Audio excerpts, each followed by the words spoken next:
In fact, We're and the other members, we reduce their pay. Yeah. We're live on YouTube. This is Friday. No, it's not. It's Thursday, April 8th, 2021. I should know it's Thursday because I just returned from doggy day camp with my doggy, Marley. And so Marley won't be disturbing us today. Yesterday, we voted out S99, an act relating to repealing the statute of limitations for civil actions based on childhood physical abuse. We did not, Senator Benning was unable to join us due to a court hearing. So if Senator Benning would like to vote now or ask any questions about the bill, we're happy to answer. Senator Benning is prepared to vote and would vote aye. Thank you. So that's 5-0-0, Peggy. Yep. And Yep. Senator Baruth, I already have the version. I'll Senator send it to you. Baruth is okay, and then I'll hit supporting the reply bill. all. Yeah, and I did send a message. I haven't heard back from, I haven't checked my email this morning, but I sent a message to John Bloomer and Becca Allen regarding the S bill, and obviously didn't meet crossover, but how they want us to deal with it. It's an important bill, and hopefully the House will be able to take it up. So this morning, we're taking up H-183, an act relating to sexual violence. And our first witness is Michelle Childs, who will walk us through the bill and try to help us understand why and what changes the House made to the bill as introduced, rules of the bill. And so Repeat the number, please. H-183, it's an act relating to sexual violence. I believe it changes our consent laws, is the main thrust of the bill. So, Michelle. Whoop. Michelle, you're muted. You're muted. Is it okay for me to share my screen, put my document up? Sure. Yeah. There was a cartoon in this morning's paper. People were meeting together, and the caption is, "Can we still use the mute button?" We're in a socially distanced meeting. So, I'm going to walk you through. So the first few sections deal with amendments to the statutes and the sexual assault chapter. And then, as Senator Sears, I think, mentioned a moment ago, there's language in there about creating an intercollegiate council that is going to address sexual harm on campus. And there's a couple of appropriations at the end, as well as some data collection requirements. So starting with section 1, and this is the definition section for the chapter on sexual assault. And so we're starting out with the definition section, and you'll see there's an existing definition of consent. So currently means words or actions by a person indicating a knowing and voluntary agreement to engage in a sexual act. Right now it says a voluntary agreement. And so this is adding knowing and. So a lot of the tweaks around consent that are incorporated into this draft were based on federal law, Title 10 military code. If you look at the federal law, there's with respect to military law, it's in Title 10. With respect to elsewhere, it's in Title 18. The Title 18 sexual assault statutes are fairly antiquated, and they generally haven't been amended much since the mid-'80s. As opposed to the military law has been, I think, because of a lot of the cases in the news in the last several years, and the military looking at sexual violence within the armed forces. They have done much more recent updates to their statutes. And so I was looking to those as well as to some other states. And so I will send you some links to, just in case you ever want to take a look at it. And then I also will send you a couple of links to some existing Vermont statutes where there's some parallel language. So you'll see it's adding a new definition in subdivision 10 of incapable of consenting. And this is, again, based on federal law. Incapable of consenting means the person's incapable of understanding the nature of the conduct at issue, is physically incapable of resisting, declining participation in, or communicating unwillingness to engage in the conduct at issue, or lacks the mental ability to make or communicate a decision about whether to engage in the conduct at issue. Who makes the decision that a person's incapable of understanding? Well, we are going to get to that. Okay, because that, Right. I mean, the issue. physically incapable I would assume means somebody's so intoxicated that they're comatose, or somebody is unable to do anything, but I think maybe once I walk you through the other language and then you look at how it all works together and okay. circle back around, because some of those particular instances are specifically delineated Okay. in the Well, language around what's incapable. okay, of I consent. guess I'll wait then, but incapable of understanding and lacks the mental ability, aren't they similar?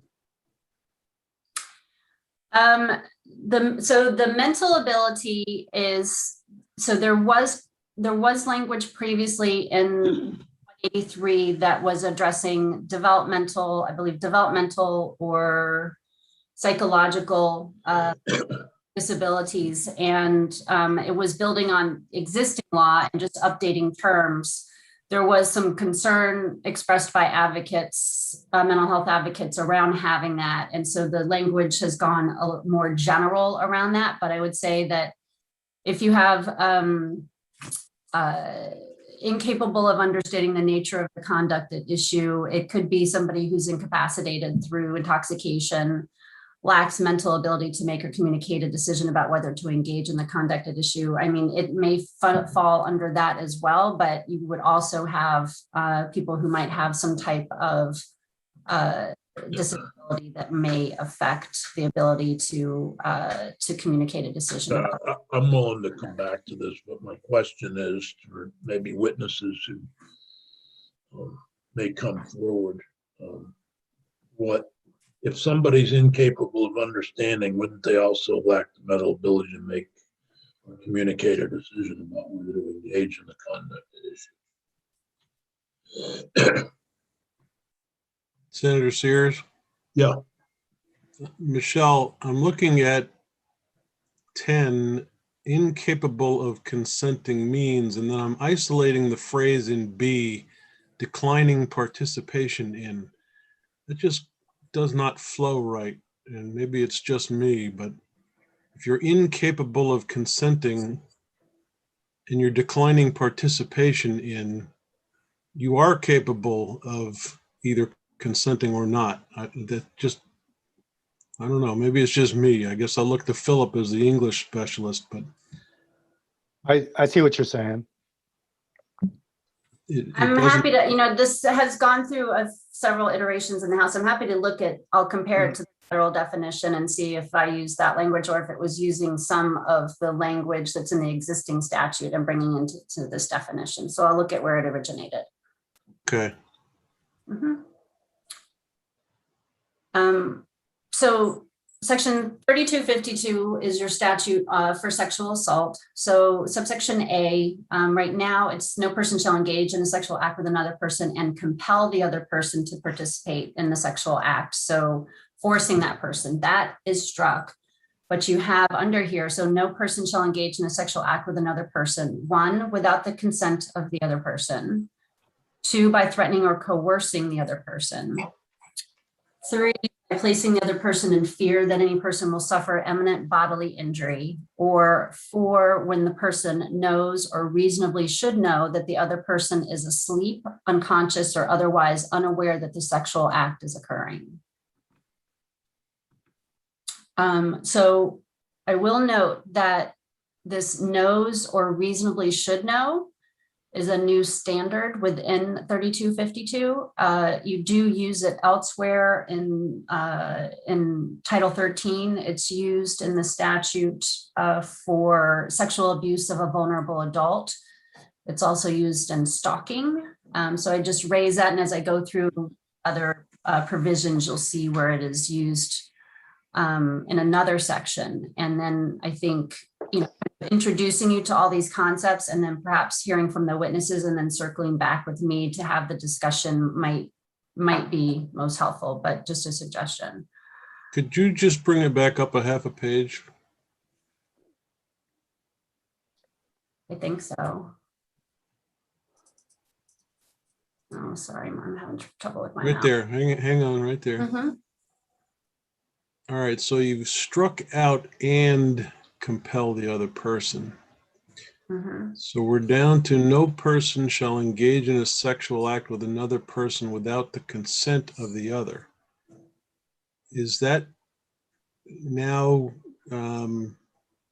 meaning simply that you have to have a formal acknowledgement that it's okay? No, there's some language that we'll get to in the next section that'll talk more about what consent is not. But it does not require, there's not a requirement here that there be like a affirmative consent. Okay. I just caution those that are watching on YouTube that feel like our questions are whatever, that we're going through the bill to make sure that, I don't think anybody on this committee, and I know they wouldn't want this to happen to anyone.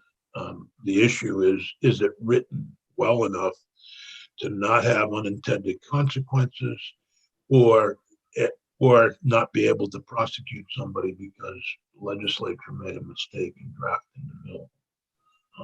The conduct that we're discussing here is obviously abhorrent, and and I think of some of the cases that we've heard about, like the swimmer out at Stanford University. Those need to be dealt with in the harshest possible manner. So hopefully people will understand that these questions are related to, will the law work, and would the law result in unintended consequences of innocent people being prosecuted, or guilty people not being prosecuted because the legislature made a mistake in drafting. Thank you, Michelle, if you want to go on. Mhm. So subsection B, and I currently it just has the language, it just has one subdivision, it's just subsection B. And that language currently reads, no person shall engage in a sexual act with another person and impair substantially the ability of the other person to appraise or control conduct by administering or employing drugs or intoxicants without the knowledge or against the will of the other person. So this, we've kept that, but just kind of restructured the sentence so that it would be, no person shall administer any alcohol, drugs, or other intoxicants to another person without the person's knowledge or against the person's will, and while the person is impaired by alcohol, drugs, or intoxicants, engage in a sexual act with that person. You may have heard of the case that came out, I think, last week from the Minnesota Supreme Court. I know that Senator Peters had, I don't know if other members are familiar with it. And in that particular case, there was a woman who had done, I believe, like 5 shots of alcohol and taken an opiate pill. She was intoxicated. She went to a bar to go in, and she was denied entry at the bar because she was too intoxicated. And so when she was outside, she met some men who invited her and I think maybe some friends to a party. And so the woman went back with the men, but there wasn't a party. And she quickly passed out on the couch. And when she woke up, and came to, the defendant was having sex with, was raping her. And so this case was brought, and what the Supreme Court said was that the charge didn't apply because she voluntarily was intoxicated. She caused her own intoxication. And so they said the statute didn't apply. This is something that's similar to that. However, we have other provisions that can be more of a catch-all around lack of consent. So it's a little different. It's also different in the sense that in Minnesota, the way that it reads is that it's third-degree criminal sexual conduct with sexual penetration with another person when the actor knows or has reason to know that the complainant is mentally incapacitated. And in Minnesota, they have a definition for mentally incapacitated that brings in the standard of the person being drugged or by someone else. We don't have that definition here. And like I said, there's other provisions I think that can address, but I just wanted to kind of bring your awareness to this one provision. So the B1 is addressing a situation where someone is, unaware that somebody has perhaps drugged their drink or something like that. Subdivision 2 is new. And that is, no person shall engage in a sexual act with another person when the other person is incapable of consenting to the sexual act due to substantial impairment by alcohol, drugs, or intoxicants. And that condition is known or reasonably should be known by the person. So there we have the term incapable of consenting to the act. Something that's different between these two is up here in B1, it's around when the person is impaired by alcohol. For this, on subdivision 2, there's the addition of the word substantial. So just kind of highlighting some of the elements there that I think probably witnesses will discuss and you may want to circle back around to. So subdivision 1 involves someone drugging someone else and engaging in sex with them. Subdivision 2 is engaging in sex with someone who is incapable of consenting because they're substantially impaired by an intoxicant. But it doesn't, how they became intoxicated doesn't matter. Are there cases in Vermont where current law has not allowed a prosecution? I don't know. I would rely on the witnesses to address that. Thank you. So next section, section 3, and this section, I have to go back and I'll double check, but while you have obviously amended the sexual assault chapter quite a bit over the last couple decades, it's typically been around penalties, around children, around things like that. This particular section has not been amended, I think, for quite a while. If ever, I'll have to double check. And so here it talks about the prosecution for a crime defined in this chapter, which is a sexual assault chapter, or section 2601, which is lewd and lascivious conduct. Then these are the following provisions that apply. So the first one being that lack of verbal or physical resistance does not constitute consent. So you can't just by the fact of that someone didn't fight back doesn't necessarily equal consent. May I ask a question about that? Sure. So lack of verbal or physical resistance, but so lack of verbal, if somebody doesn't say anything at all, it still could be non-consent? Yeah, you're going to look at the totality of the circumstances. So it could be that somebody falls into one of these other categories in the sense of that they're impaired. It could be that they are under duress. Maybe they're fearful of rejecting the person because the person's been threatening towards them. I think it means that you can't, that lack of consent isn't it isn't dispositive by saying that the person didn't physically fight back or scream or anything like that. Where is the phrase totality of the circumstances in the bill or in current law? That's just a term, a legal term of art that we use in terms of looking at all of the evidence in order to make a decision.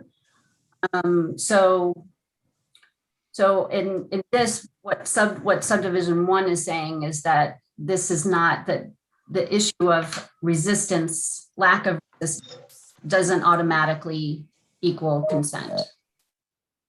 You would be looking to other things to show lack of consent, or that there was consent.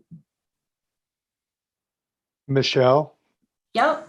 when I look at 1, 2, and 3, they're all constructed negatively. They speak to what doesn't constitute consent. Mm-hmm. And I think partially the questions will arise around what does constitute consent. I know that California has, at various levels, worked with language about active consent. It almost seems like this phrasing is an attempt to avoid saying what consent is. So to go back to Jeanette's question, if there's no verbal or physical resistance, how does someone know whether there is consent? I think that it could be in cases where there's impairment for intoxication.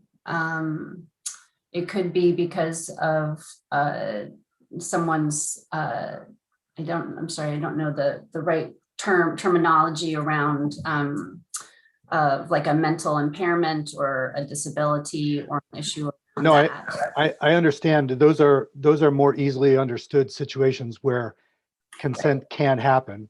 But if you imagine a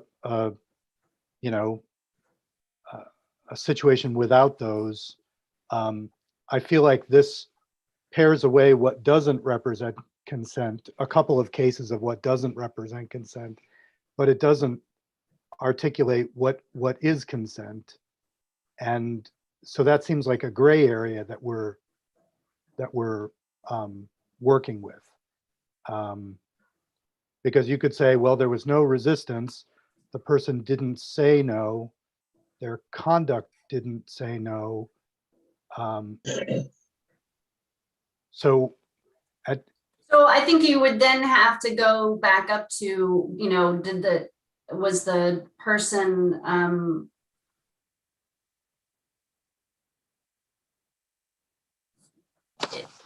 were they incapable of consenting? Was there ever any other evidence there that indicates that the actor should have knew or should have known that the person was not consenting? Yeah, I'm going to agree with Philip, though, that there's such a thing called passive consent that doesn't have any of the triggering language where someone knew or should have known.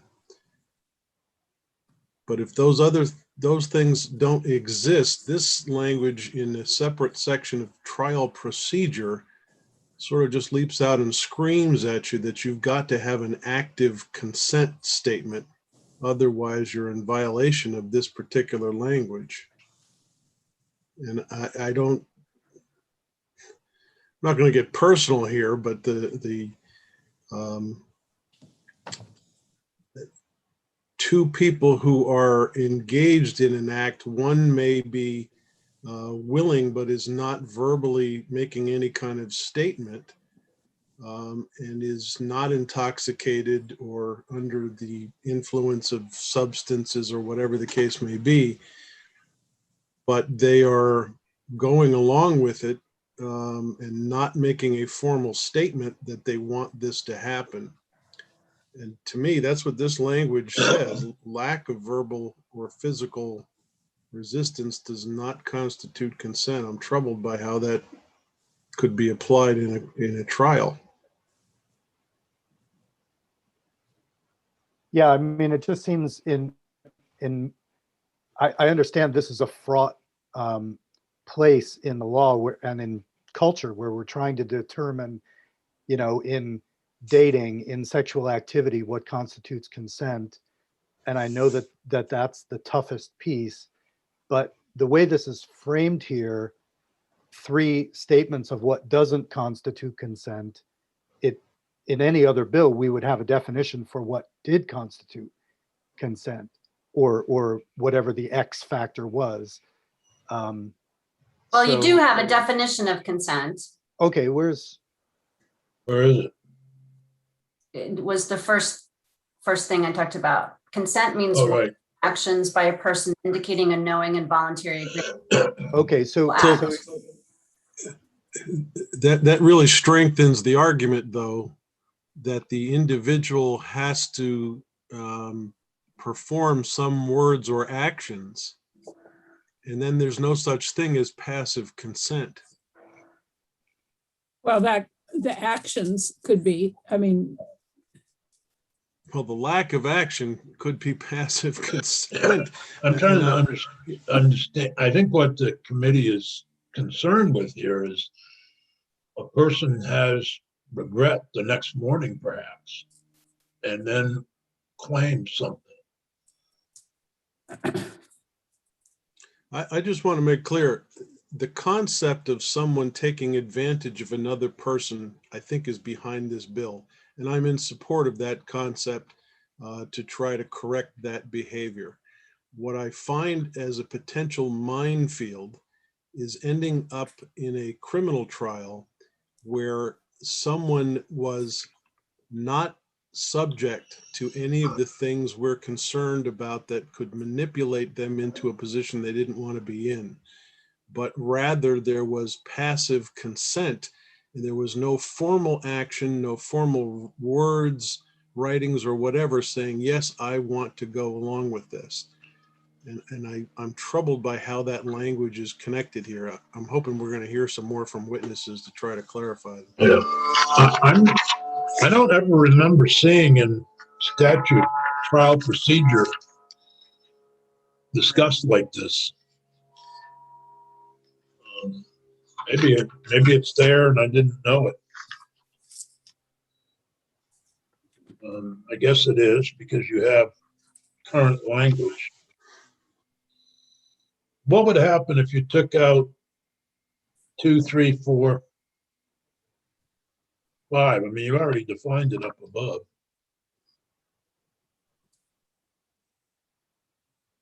I'd have to think about that and see whether or not that created any gaps or if it was covered by everything else. Yeah. Well, maybe the totality, maybe if it was clear, the totality of the circumstances. I just. Right. So the first 1 through 5 are premised on federal law. You do have, under existing law, currently lack of consent may be shown without proof of resistance. And then you have what is now subdivision 6. Is it okay if I keep walking through? Yeah, please. I kind of see everything and then we can circle back around. And so the second subdivision is that an expression of lack of consent through words or conduct means there is no consent. So that's essentially no means no. Subdivision 3, submission resulting from the use of force, threat of force, or placing another person in fear does not constitute consent. Right. Subdivision 5 is a reference to our rape shield law, that consent shall not be demonstrated by evidence that's prohibited under our current rape shield statute.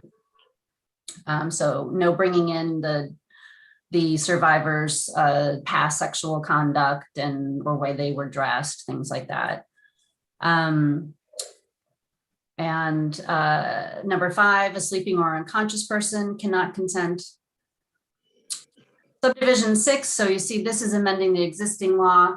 Under current law, it talks about whether the person was mentally or physically incapable of consenting. So there's some little tweaks here. I would say the general changes to this subdivision are rather than requiring knowing, it's knew or reasonably should have known. So changing the standard there, and then you'll see on subdivision 6A, striking mentally so that it would just be more generic using that new definition of incapable of consenting. So the person knew or reasonably should have known that the other person was incapable of consenting to the sexual act or the lewd or lascivious conduct. Subdivision B is that the person knew or reasonably should have known that the other person was unaware that a sexual act or lewd conduct was being committed. And then C, the person knew or reasonably should have known that the other person was incapable of consenting to the sexual act or lewd conduct with the actor because the person was substantially impaired by alcohol or drugs.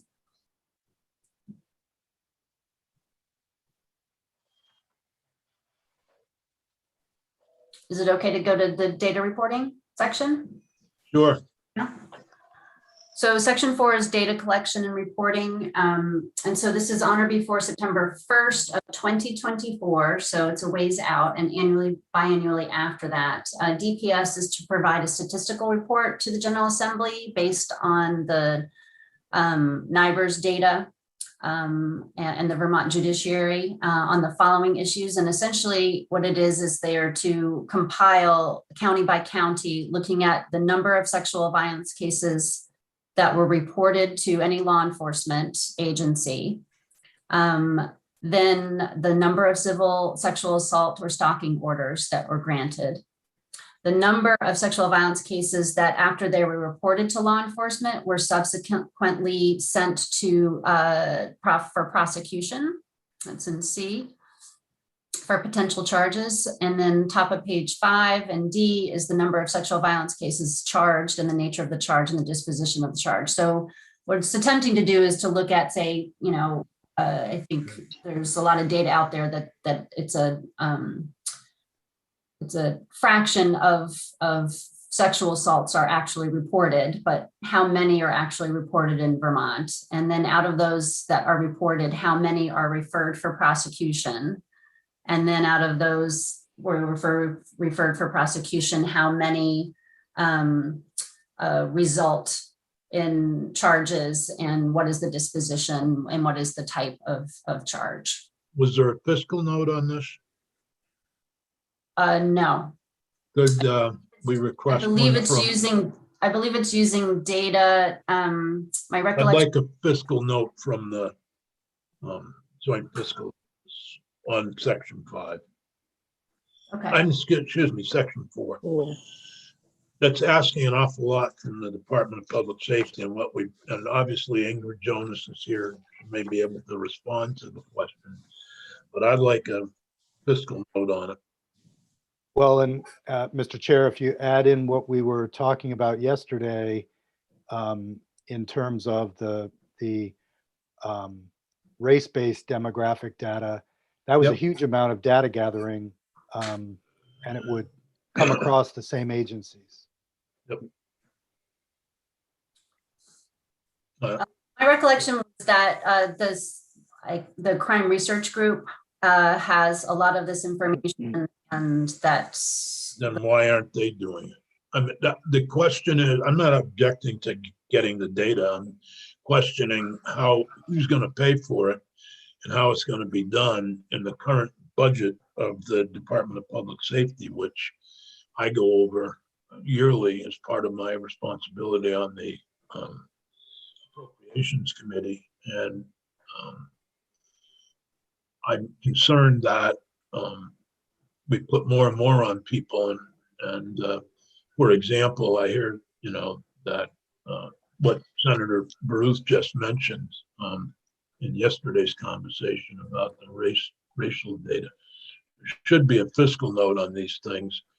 And if the crime research group already has the information. Why wouldn't we want to use them instead? I'm not questioning you, Michelle. I'm questioning the House's decision to go this route.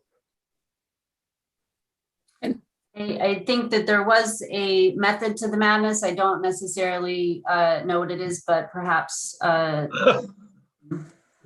DPS can clarify. But my understanding was that that it was not going to be an issue and didn't require. Okay. Well, I think it's important that since they've got appropriations in this bill in a following section, that we get all the information that we need to make a good decision about who should be gathering this information and whether it should be the crime research group or some other group.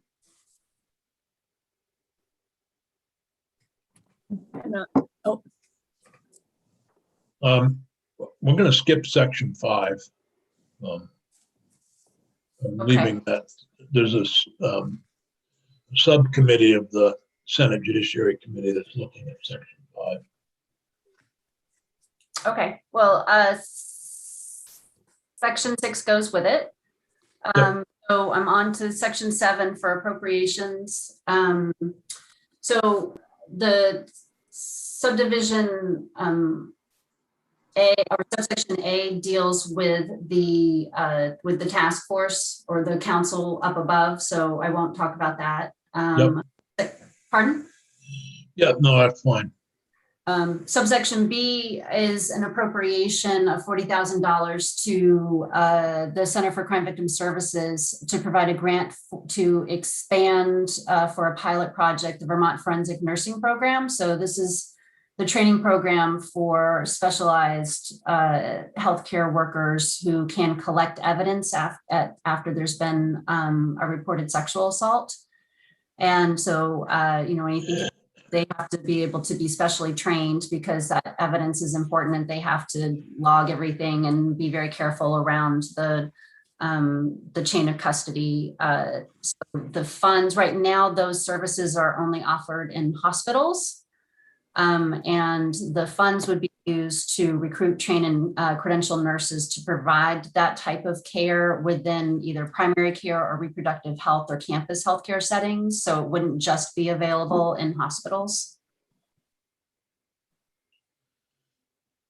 Okay, I want to know why we would be appropriating money for this type of service to the Center for Crime Victim Services and not some other.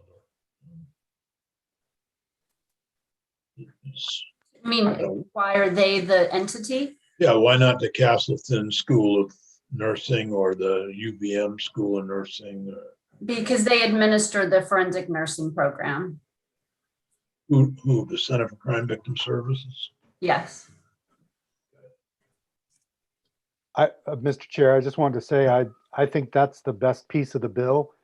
It's directed right at one of the biggest problems, which is that following one of these sorts of incidents, there's a lot of times not the people on the ground to help collect the evidence or to take care of the victim.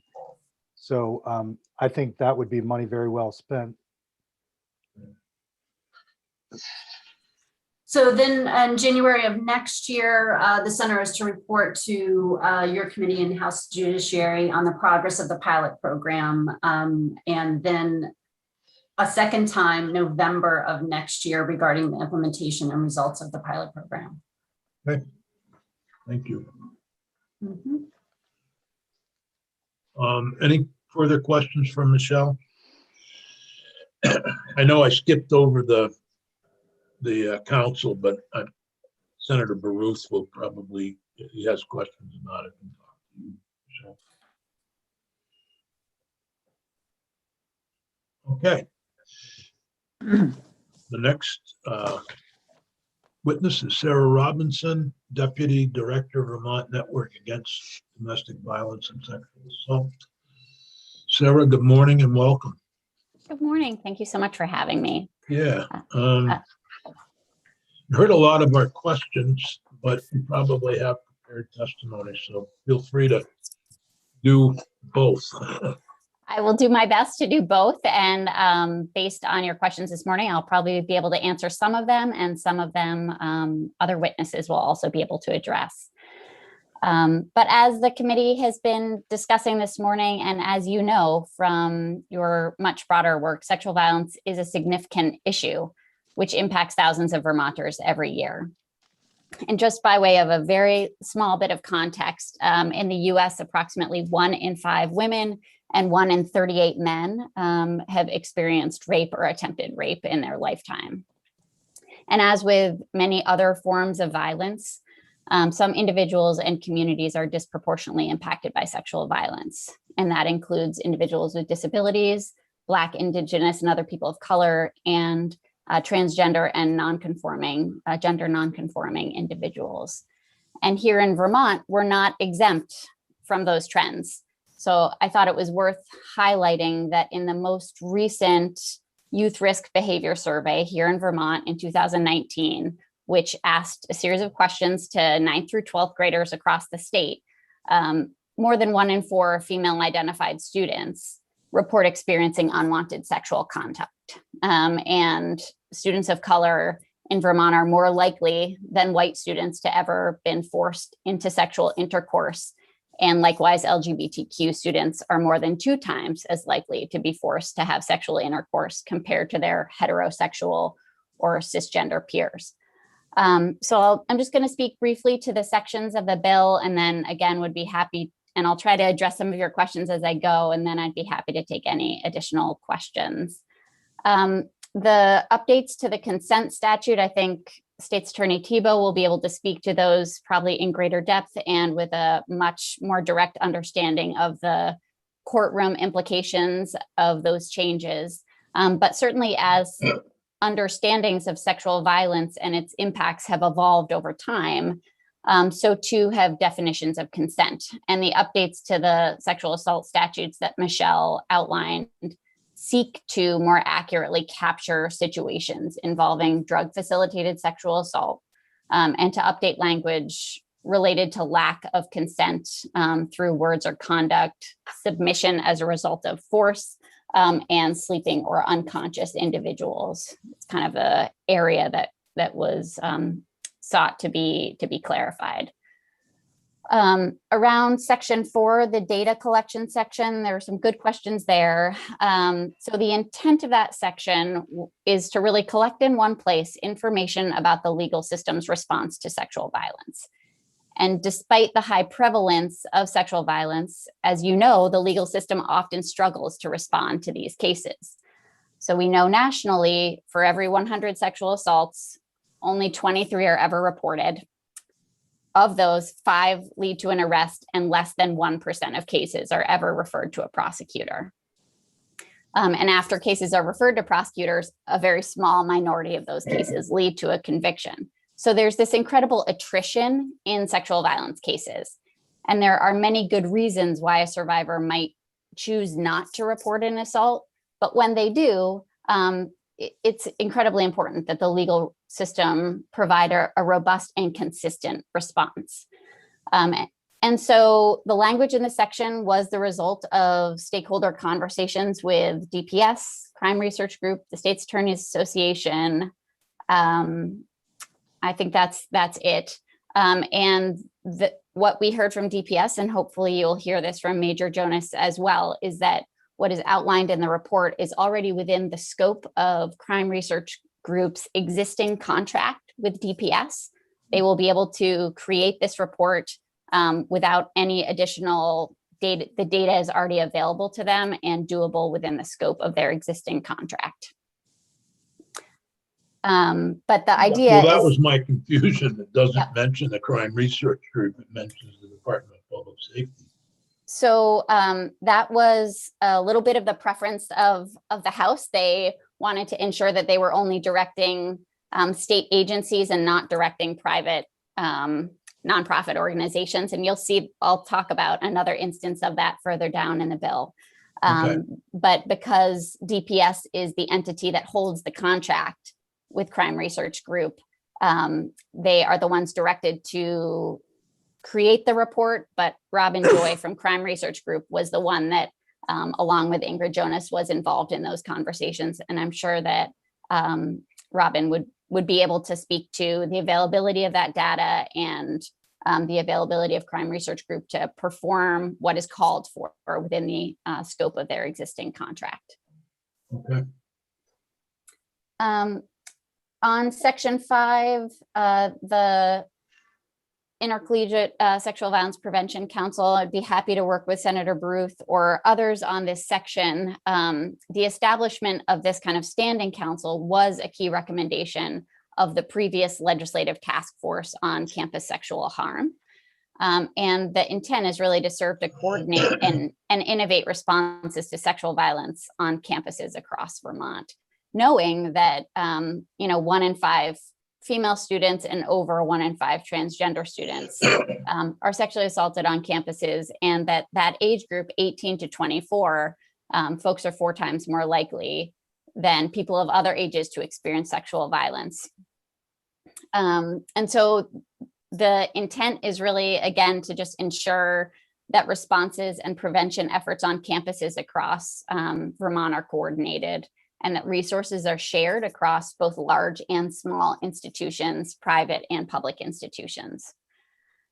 So you'll see in section 7 of the bill, it appropriates a small amount of funds to the Vermont Center for Crime Victim Services to essentially staff this council. Again, these were some changes that were made on the House side.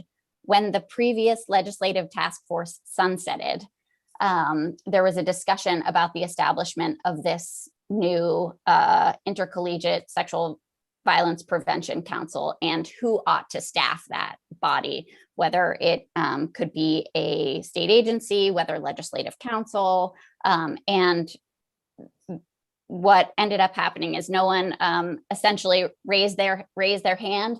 The network said we'd be willing to do it, but we would also be happy to step back.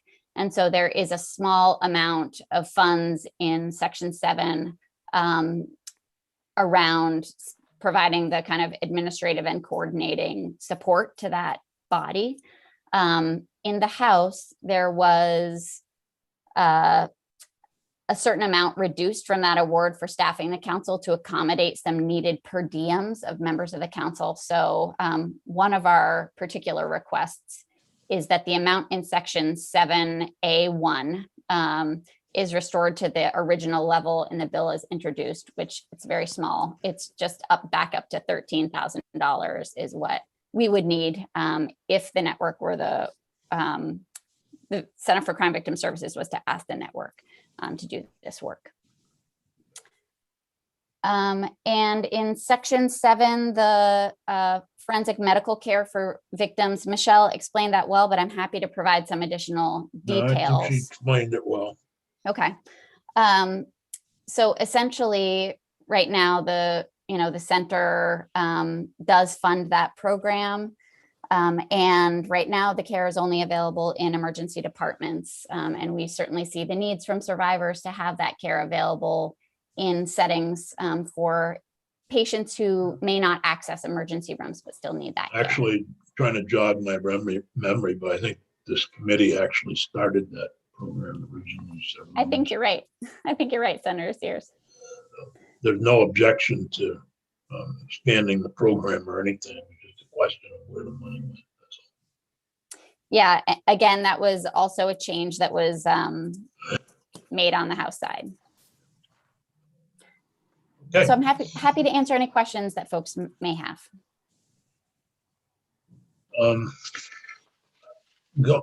I find it the section 3 to be very confusing. It may be because we're significantly changing the current statute regarding trial procedure and the consent issue. But I find it,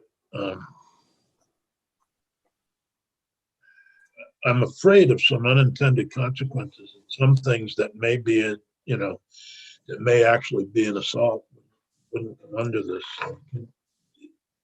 How did this get to where it is?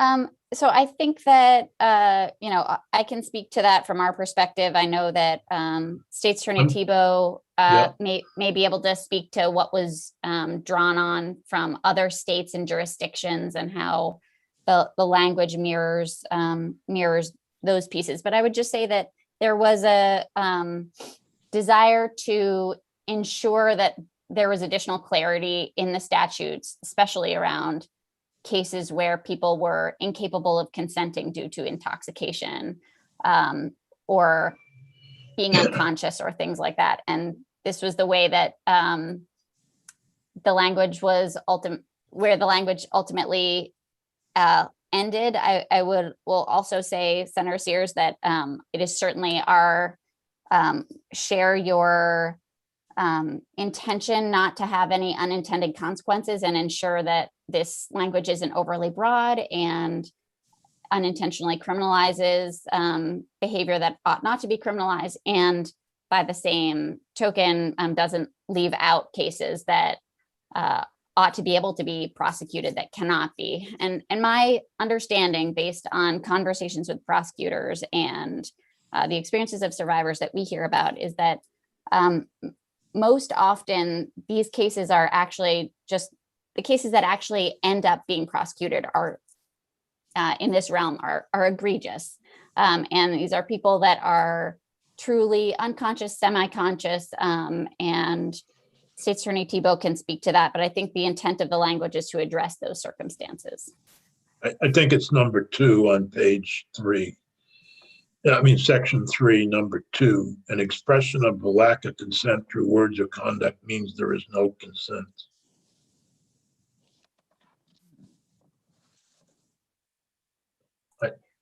I don't know what that's, I guess, State Attorney Tebow can explain that one to me. I mean, it clearly, submission resulting from the use of force, threat of force, or placing another person in fear does not constitute consent. That's pretty clear. Lack of verbal or physical resistance does not constitute consent. I think it's just rewording what's already in law. Lack of consent may be shown without proof of resistance. But I think I'm stumbling on 2. Yeah, I can understand that. And I think, as Michelle noted, I think it is related to the definition of consent, and that those two things essentially have to go together, that there need to be words or actions by a person indicating some knowing and voluntary agreement. And so, I think that those two things kind of work together, I guess I would say.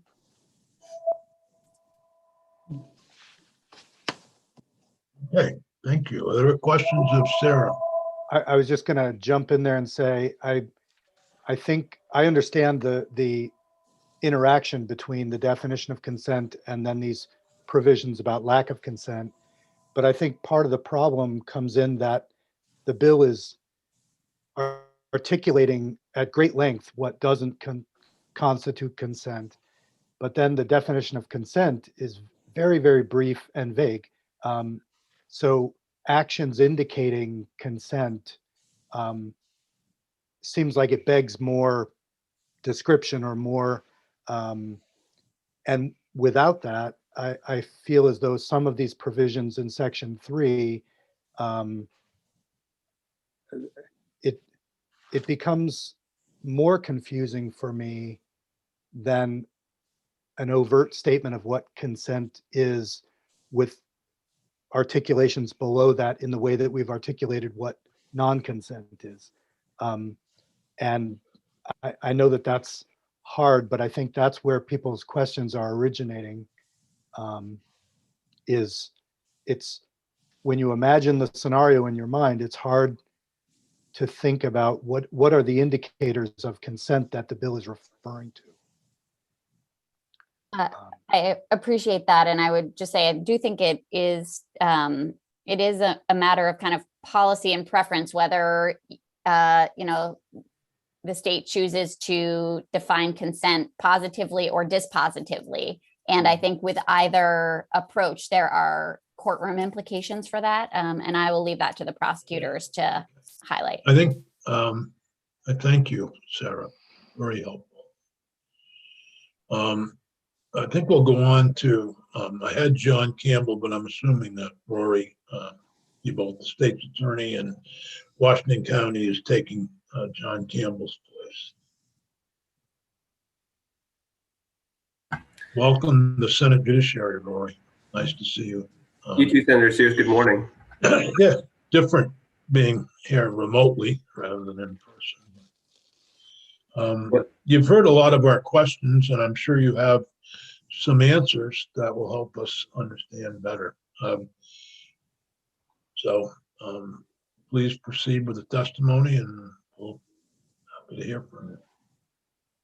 Well, thank you. And for the record, Rory Tebow, Washington County State's Attorney, and the questions by members today are excellent. I think show a really good, good understanding of a complex topic. Sex assault prosecutions and defense of those cases are among the most difficult that anyone looks at. I think it's important, though, to add a little bit of context as to what the current state of law in Vermont is, where things could be improved. So I believe Senator Benning asked the question, or perhaps as you, Senator Sears, of, is any of this not covered by existing Vermont law? And there's a nuanced answer to that. Generally speaking, this doesn't break new ground or criminalize or attempt to criminalize things that would not already be subject of a prosecution. But that said, our statutory definitions are relatively vague and broad. Instead, we rely on jury instructions and case law to really get to the answer of what is or is not consent, or when there is or is not a sexual assault committed. Right now, in pulling up the Vermont model jury instructions, lack of consent may be shown without proof of resistance. Consent cannot be there when a victim was mentally incapable of understanding the nature of the sexual act, was not physically capable of resisting or declining consent to the sexual act, was unaware that the sexual act was being committed, or is mentally incapable of resisting or declining to consent to the sexual act due to mental illness or other issues with intellectual functioning. I think what's important, though, just as a broad base, is this. As I mentioned, sex assault prosecutions are difficult. Sarah outlined the really sobering statistics of how few of these cases actually make it to trial. So there's a lot of gatekeeping already in terms of prosecutorial discretion or investigative leads burning out because of just the view that there may not be enough evidence. I think, though, even the cases we bring to trial, it's important to note that we are fighting every case against rape myths that are embedded among the population. The idea that someone could be asking for it when they allow themselves to become intoxicated or vulnerable in a situation. The idea that, well, if someone didn't fight back, then is that really a sexual assault? Or the fact that because there have been prior sexual acts where someone was asleep or intoxicated, that meant that there was then the ability to assume the future. One term that didn't come up in the walkthrough or in the other testimony is really the notion and nature of a mistake of fact as to consent defense. What we're dealing with here are definitions in our framework that doesn't preclude other evidence showing that the state of mind of an offender, alleged offender, was influenced by other circumstances. So Michelle mentioned that while totality of the circumstances does not appear anywhere in the statute, that is necessarily what every criminal case turns on. It's all the circumstances, what was known to that person. Nothing here changes that sex assault or lewd and lascivious conduct, as it may be, under the definition of consent, are specific intent crimes, meaning the person who's doing it has to have that specific intent to engage in the sexual act or sexual conduct. So that doesn't change. And I think, as everyone is aware, specific intent crimes are difficult for the state to prove. So a few things, and I want to give a step back and give a little bit of my context and contributions. So I was able to assist and work with Michelle throughout this and some of the language choices. I don't expect everyone to know my personal biography, but before returning to Vermont, I spent 8.5 years as a judge advocate in the U.S. Army. And during that time period, it was the peak of the military sexual assault crisis. That started right at the very beginning of my service in 2008. And in 2008 was the first of 3 revisions to military law revolving around sex assault, of which Senator Gillibrand in our neighboring state of New York has been a leader in working towards more effective definitions, as well as some of our home state senators and their contributions to that work. With that said, there's a recognition, I think, across, well, one, advocacy groups, such as those that are part of the network, and certainly among prosecutors, the nature and types of sex assault cases, or what we understand and appreciate to be sex assault, have changed.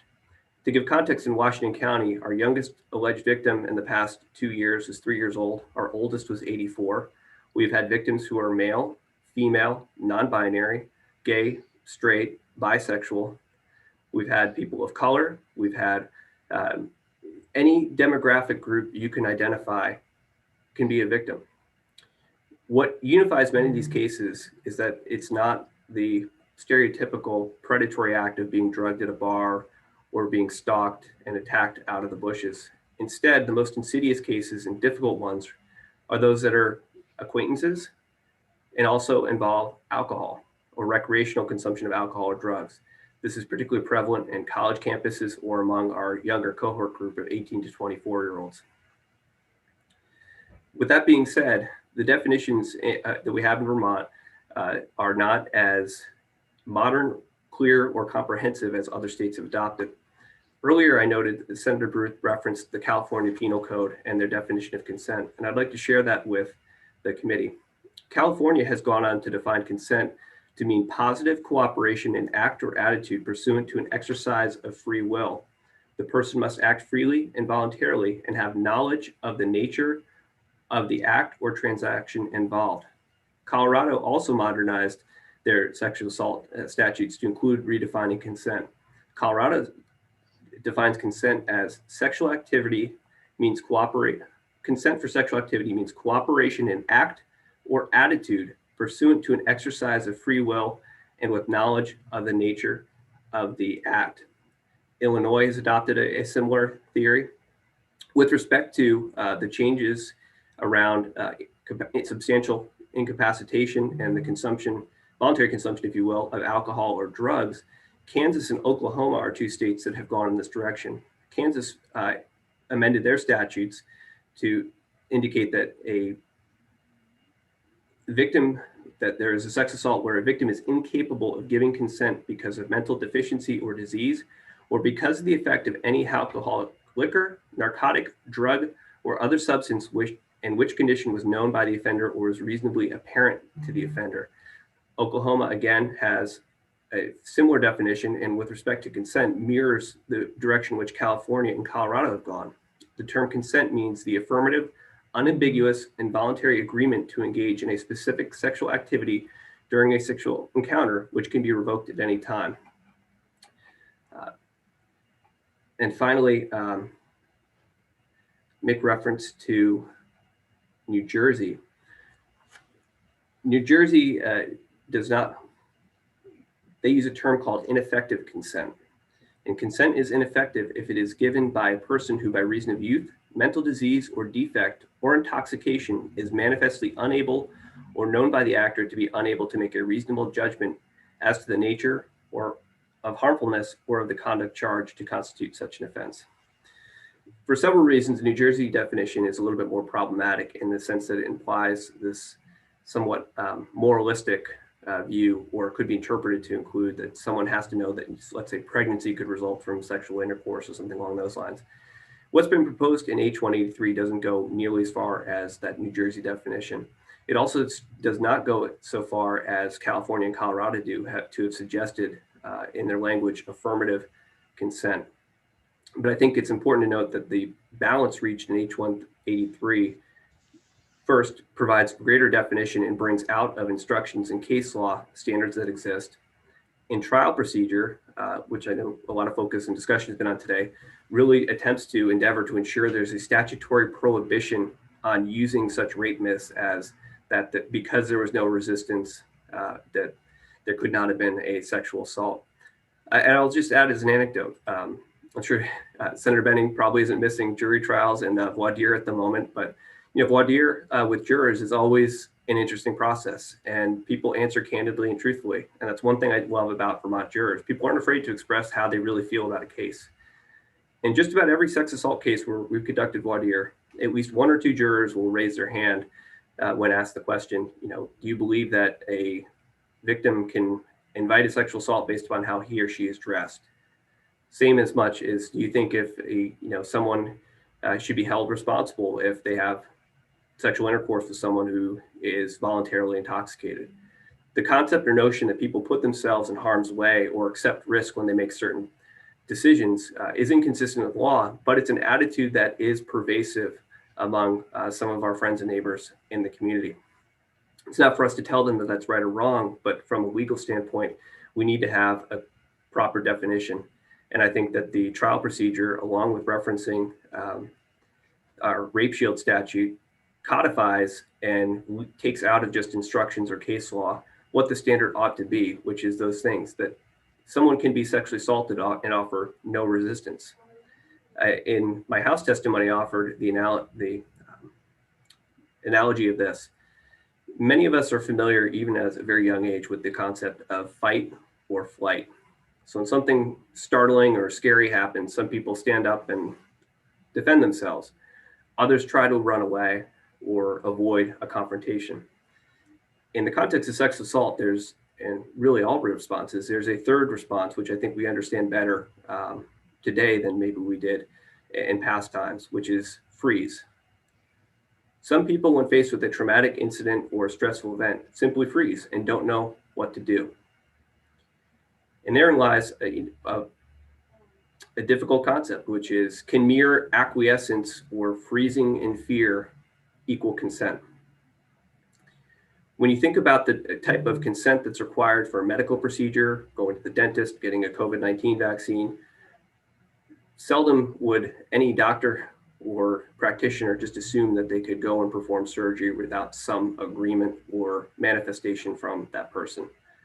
Sometimes that agreement to get a shot, let's say, can be as simple as a nod, go ahead, which is why the trial procedure, as Michelle pointed out, does need to be read consistent with our definition of consent, which is fairly simple, but also accurate in capturing it. It's a freely given, as defined or as proposed to be defined, it would mean words or actions by a person indicating a knowing and voluntary agreement to engage in a sexual act. So sometimes there's beauty in simplicity, and I think that is a simple definition, but it's a powerful one that imparts that there has to be something. So some words or some actions. It doesn't have to be words. So there doesn't have to be, I've heard people make jokes about having, a written contract of I consent to this or that, when people think about the concept of affirmative consent. That's not what the standard is. It's just something to show that. Mistake of fact as consent as a defense can be presented at trial, but I will tell you candidly, it's something that we consider as prosecutors from the get-go. No one wants to put a victim unnecessarily through the trial procedure. It's invasive, it covers intensely private matters, and unfortunately, prosecutors and victim advocates often have to have the conversation, a very difficult conversation with a victim of crime, and lay out the reasons why we don't believe we could prove a case at trial or overcome proof beyond a reasonable doubt. Other times we forge ahead, and that process is unpleasant because the victim's mental health, substance abuse disorder, or other defining factors can come into play as to character, motive to fabricate, bias, and certainly some of those things contribute to why a defendant may or may not have reasonably believed that there was in fact consent for the act. So again, unlike a drug case where you have physical evidence on a table, 3 or 4 officers, maybe a cooperating individual telling you what's there, or property crime where it's caught on video, so many of our sex assaults take place with only 2 witnesses, the victim and the offender. It's a rarity when we have other third parties who have firsthand knowledge of what occurred. So these cases are necessarily difficult, and they necessarily turn on the credibility and recollection of those individuals. Of course, that is more and more difficult when you have the influence of drugs or alcohol or things that impact memory. So I realize I've gone on probably longer than I need to. I hope that this narrative has answered some of the questions, but I'd really like to answer your specific questions. It helps me to some extent, Rory, but I'm still stuck with I have no idea what an expression of lack of consent through words or conduct means there is no consent. How two people are engaged in a sexual activity, and at some point, I don't know what an expression of lack of consent through words or conduct means there's no consent. That it just doesn't make sense to me, and maybe I'm missing something here. There's no question from either party there's been sexual activity, but what does that mean? So I think in practical terms, as Michelle mentioned, no means no would be the easiest, but other things could be someone trying. Nobody said, but an expression of lack of consent. Nobody said anything. Through words or conduct. So that's where I lead to the question, does somebody have to say yes? And that gets you back to what you described as So I don't want to get too graphic in public testimony, but on one hand, in a sexual encounter, you can look at two different types of contact between persons. Let's say in one sense, somebody initiates contact. The receiving or non-initiating partner of that then embraces the person warmly and proceeds. That embrace would be a sufficient basis to determine that the definition under 3251 is met, that person is then through their actions indicating an agreement to engage or at least proceed further with that encounter, as opposed to if someone attempts to initiate sexual contact and then that person tries to push away or rolls over or squirms out of reach of the person. I'm not sure that anybody would reasonably believe that to be an invitation to proceed further with that activity. And what's important is this definition applies not just to casual acquaintances or strangers who find themselves in an intimate situation. It can apply to people who are in a relationship. I mentioned before, majority of our cases involve some degree of familiarity or an acquaintance. That could be boyfriend, girlfriend, girlfriend, girlfriend, husband, wife, wife, whatever combination you can come up with. We're not just looking at incidents between people who are loosely acquainted or don't know each other. There are sexual assaults that occur within marriage, and that often leads to a very difficult discussion of, well, what was the past history? How were these type of acts initiated in the past? What type of things were demonstrated or done to show agreement to engage in a sexual act? Without getting graphic, I'm sure we can all think to our own experiences of intimacy and consider that likely every time there's not some verbal acknowledgement of this is what's going to happen during an encounter.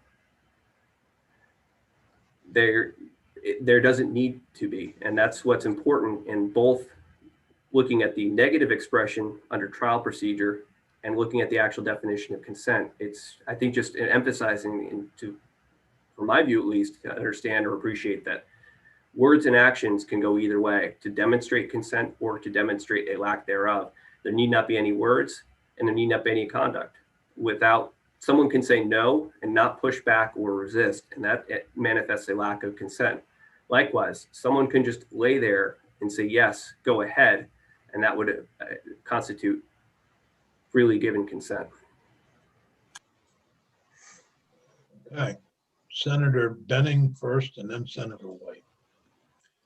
Rory, as I'm reading this, silence is lack of consent. And I am really troubled with that. If you take the definition of consent and the phrase under trial procedure, mere silence benefits the prosecution and strips away a defendant's ability to make any kind of an argument that there was interpreted consent by silence. Eliminate substances, alcohol, manipulation by somebody who is in a position of authority. Eliminate all of those qualifiers and just focus on this phrase. It seems to me this crosses a very big line, and I can't, you use the term freeze. Who interprets freeze now has shifted over to the defense to try to demonstrate that that wasn't the case. And I'm really troubled by going that far. I think all of us on this screen agree with the concept of the bill, that someone shouldn't be manipulated into a sexual act. But when you eliminate all of those qualifiers and simply say silence equals lack of consent, that's really problematic for me. And by the way, I would love to get jury trials going, because I don't know about your office, but my office and the office in St. Johnsbury, the prosecution there, we're all buying file folders to put our new cases in, because we can't get rid of cases. And this is awful. When this trigger gets pulled, you and I are going to be in a real crazy The mess. good news is that's next week's agenda, and the bad news is the House didn't put any money in nor did the governor put any money in to restart our criminal and civil justice systems. I don't want to get too far I'm off. hoping that our committee will make significant recommendations towards getting the backlog cleared up in both criminal and civil cases. Well, I got a letter from Justice And Eaton I today. think we're meeting next Thursday on that subject, Joe. Actually, it's I'd love to hear it. Wednesday. Oh, well, I've been corrected. Peggy Sorry. says it's Wednesday. Stephanie couldn't make Thursday, so we switched it to Wednesday. No, that's fine, Peggy. I just wanted to alert Joe and Rory that we're actually aware of that problem. It's unfortunate it wasn't in the House. Well, Senator Sears, I just learned this morning from a letter from Justice Eaton that the various courthouses are actually ready for trials. But Right. when he was asked, when's the first one coming, he didn't know. So Well, I I mean, don't know if that fashions your witness list for next time. there's such a around. backlog that you may be happy to hear that there may be night court, Joe, and you'll be able to go to court at 2 a.m. Nothing surprises me. Rory, I Anyway, want back to to leave the that. subject at hand. Yeah, I want to leave that with you, that silence now is clearly interpreted as lack of consent. And that troubles me. Somehow we've got to fix that. I can't vote for this the way that's currently presented. Senator White. So Rory, when you were giving some of the more positive definitions instead of the negative definitions, there were a couple in there that I think really, there was one about attitude that could be construed as consent, the attitude. And I don't know why we would focus on what isn't here as opposed to adopting some of those definitions that you gave. And I can't remember where that one was from, but it struck me that it was something and attitude are construed as consent. I think that was Colorado. That it was either Colorado or the one right before Colorado. It was, yeah. Yeah, so both California and Colorado have used that terminology. I'd be happy to send that to the senators by email afterwards. I think Michelle already sent it to us. Great. Do you know why the House chose to go with negative definitions? Because of Joe's concern here that it implies lack of consent as opposed to going with a more positive definition? So, that's a good question. My educated guess or understanding has been to try to amend and modify Vermont's existing statutory regime rather than start from scratch, if that makes sense. Adopting the, let's say, California definition is a significant change from existing law. So by inserting some minimal changes in the consent definition itself, it seemed that the balance was then to go back and take a look at and trying to clarify that in the negative under the trial procedure. And it is sort of odd, I will say this, and this isn't a criticism of past legislation or where we get to. Many other states for rape shield, it's a rule of evidence, not a statutory construct. So I think Vermont is ahead of the curve there by making sure that it's a clear standard built in statute, not just a court rule. But with that, we have then this adjunct trial procedure, which some states have, and a lot of others do not. The analogous federal and military statutes do not. Instead, it's just a statutory definition of consent and what it is. So if nothing else during this process, I've learned in looking at a number of other states, we have 50 different standards, 50 different sets of definitions, or 51 if you add, the federal and military side into it, all have benefits and disadvantages. But one thing that I did testify to the House and spoke to Michelle about was the more we could tailor definitions to an existing standard, in this case, the federal military standard, which has been updated several times with a lot of US congressional scrutiny leading up to it, the better. It means that Vermont courts have a specific jurisdiction, particularly federal jurisdiction, to look to in terms of how to interpret these. And anytime, as I think everyone's well aware, anytime we go back and change a statutory definition, it opens up the question of, well, what did the legislature mean? And also, what do these words mean in this context? So doing so in a deliberate way that can loop back or cross-reference existing case law is helpful. In the House testimony, the Defender General's representatives had expressed concern about due process, what these definitions mean. And I think that was really the cognizance of trying to avoid those type of pitfalls where we give some new or undefined definition there. So ultimately, I would say this: there are different benefits and detriments of other regimes. Certainly the California definition of consent is interesting because it goes in greater detail on the positive side of things. And I would say, I would certainly encourage this committee to consider that definition in lieu of the existing consent definition, if that would be viewed as better than trying to prescribe things in the negative in trial procedure. Well, we've been given, Michelle has sent us copies of California, Colorado, Illinois, New Hampshire, New Jersey, Oklahoma, and Oregon. I never pronounce Oregon right, I guess. So we have those. I'm going to suggest, unless David Sure is on a real tight time scale, that we take our 10:30 break now and come back at 10:45 to continue on. Senator, that's fine on my end. I can talk about this with Peggy, but it might actually work out best if I get moved to the bottom of the list and say I'm triple booked this morning. No problem. That's fine. We can pick up and take Rebecca Turner if she's going to be ready at 10:45. I know that Ingrid Jonas is only available at 11:45, so I can't go back that far for you. That's fine. Let's happy to have Attorney Turner go before me, and hopefully I'll be back in time. Okay, Rory, thanks so much